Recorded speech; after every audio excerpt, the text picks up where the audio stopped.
কলকাতায় হিন্দু শক্তি সেনা, অখিল ভারত হিন্দু মহাসভা ও অন্যান্য সংগঠনের যৌথ উদ্যোগে সাংবাদিক বৈঠক এর আয়োজন করেছে ১৩ মার্চ শুক্রবার সুকুমার মণ্ডল এর সভাপতিত্বে ও chief general secretary Gautam Ghosh এর পরিচালনায়।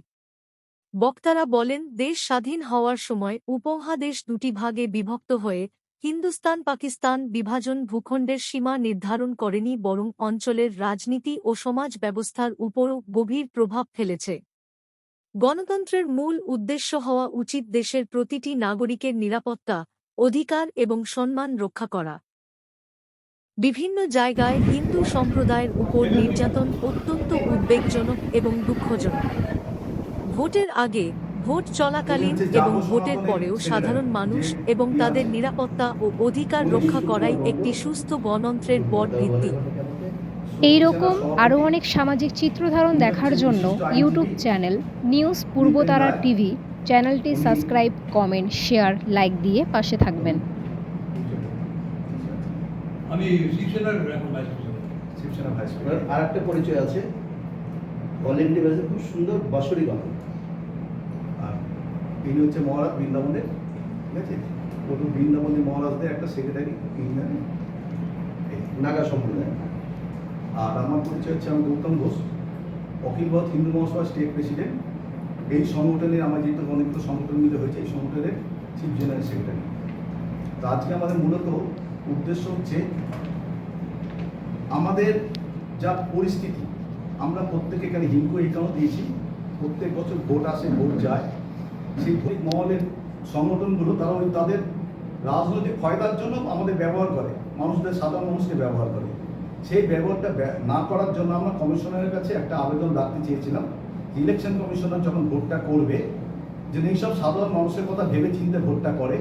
আর দেখা যায় ভোটের পরেও তাদের ঘরে ঢুকতে পারে না, যাদের পরিস্থিতি তৈরি হয়, তার এগেনস্টে আমরা এই পদক্ষেপটা নিয়েছি এবং আমরা আগামীতে যে বৃহৎ আন্দোলনে যাচ্ছি, যদি এগুলো কোনো আমাদের সমীহ না করে, যদি আমাদের কোনো উত্তর না পাই বা সাধারণ মানুষকে তার উত্তর না জানায়, তাহলে আমরা বড় একটা পদক্ষেপে যাব টোটাল হিন্দু সংগঠনের মাধ্যম দিয়ে।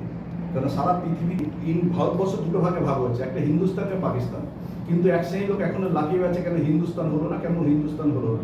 তাই হিন্দুস্তান তো তখনই হয়ে গেছে, তো তারপরেও কেন তারা সুরক্ষা নেই?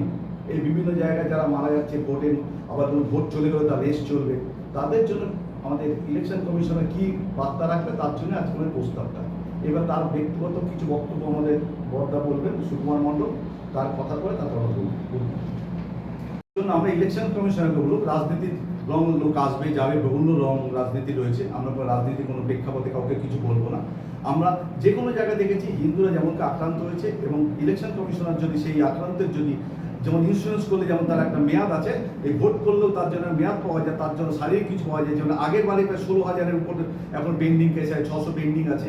এবছর যেন সেই পেন্ডিংগুলো তার আগে দেখাতে হবে যে এই ঘটনা ঘটলে, ঘর ছাড়া হলো, মারা গেলে তার জন্য কি বিচার আছে।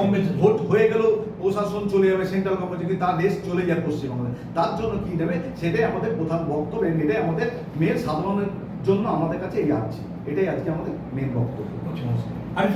We are bound to elect people. We have no choice. We are selecting people who are having crores of rupees by ill-gotten money. তারা অসৎ উপায়ে টাকা অর্জন করে কোটি কোটি টাকা দিয়ে টিকিট দিচ্ছে, এবং এদেরকে আমরা ইলেক্ট করে কি আশা করতে পারি? সেই চুরিটা আমারই হবে। অতএব ওয়ান নেশন ওয়ান ইলেকশনটা করা হবে, এটা আমি বলছি। আজও পর্যন্ত হিন্দুরা সবসময়ের জন্য অবহেলিত। তারা ভোট দেবে, আর সংখ্যালঘুরা যেখানে বড় হয়ে বলবে, হুমায়ুন কবিরের মতো বলবে যে আমরা এত হয়েছি, আমরা ভাসিয়ে দেবো। আমরা 1946-এর দাঙ্গা দেখেছি।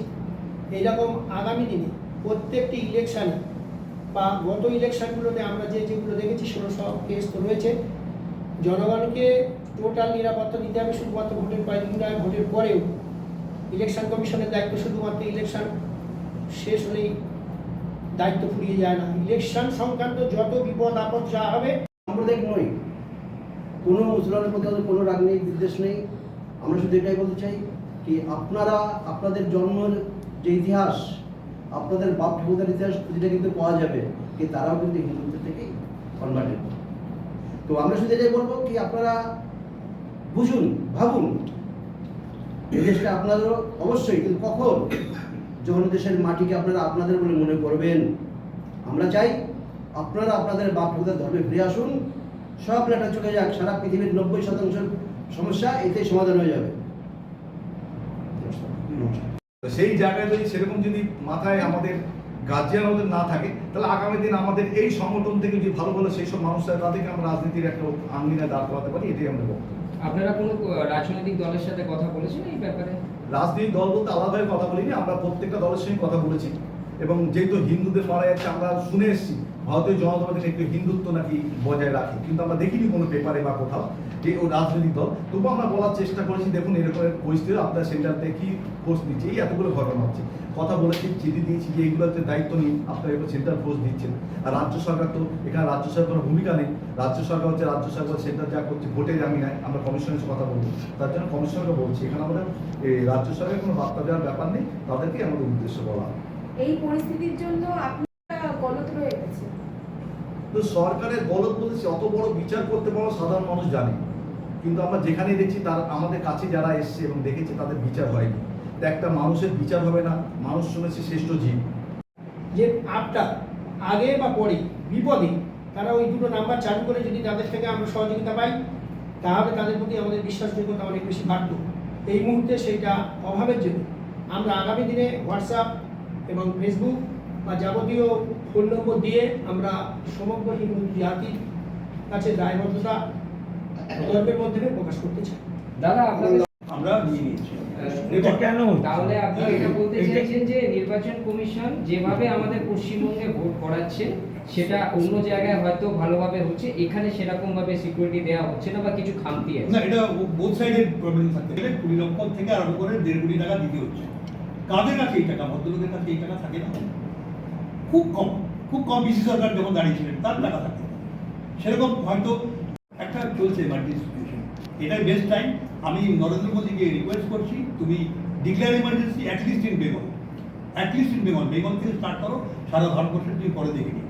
এখন তুমি ভোট করো না, এখানে ভোট হলে আবার লোক মারা যাবে, আবার এরকম পরিস্থিতি হবে, আবার আমাদের অভয় কেস হবে, অভয়া কামদুনি, তারপরে লিস্ট নেব 26,000 চাকরি থেকে আরম্ভ করে কত আছে, মানে শেষ হয়ে যাবে।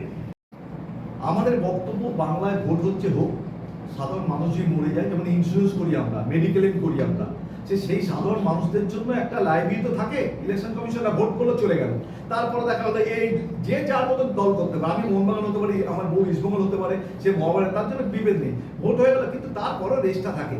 তাদের জন্য যেন কমিশনে একটা কোনো নিরাপত্তা ব্যবস্থা থাকে, এটাই আমাদের বার্তা, যেন আর কোনো খুনাখুনি না হয়, আর কোনো মানুষের প্রাণ না যায়, আর কোনো বাড়ি যেন ছন্নছাড়া না হয়। দুটো রুটি খেতে খুব একটা পরিশ্রম দরকার হয় না, যে যেমন তকমা লাভ অনেকে পেছনে বলবে, কিন্তু ভালো কাজের সঙ্গে থাকতে চাই, যদি 2 টাকা থাকে হেল্প করবো, তাহলে করবো না, গায়ে গতরে কাজ করবো। আর হিন্দু হচ্ছে সনাতন, মানে ভাবার জন্য, আর সেনা হচ্ছে আমরা প্রত্যেক বানর সেনা হতে পারে, মানুষ সেনা, ঠিক আছে? তা এই বানর সেনা না হয় মানুষ সেনা হয়েছে বলে সেনাটা দিয়েছি। তো সেই জায়গা দাঁড়িয়ে উপলব্ধি করছি এখন মোটামুটি সংসার ধর্ম করে একটা ছেলে মোটামুটি বাইরে পড়াশোনা করছে, একটু যা ইনকাম করে যদি কোনো মানুষের পাশে থাকতে পারি, আমার ভাই বোন দাদা কাকা কাকিমাদের পাশে থাকার চেষ্টা করি, যদি কোনো কিছু না হয় যদি পাশে থাকতে পারি, তার জন্য সমস্ত সংগঠনকে একসঙ্গে করেছি।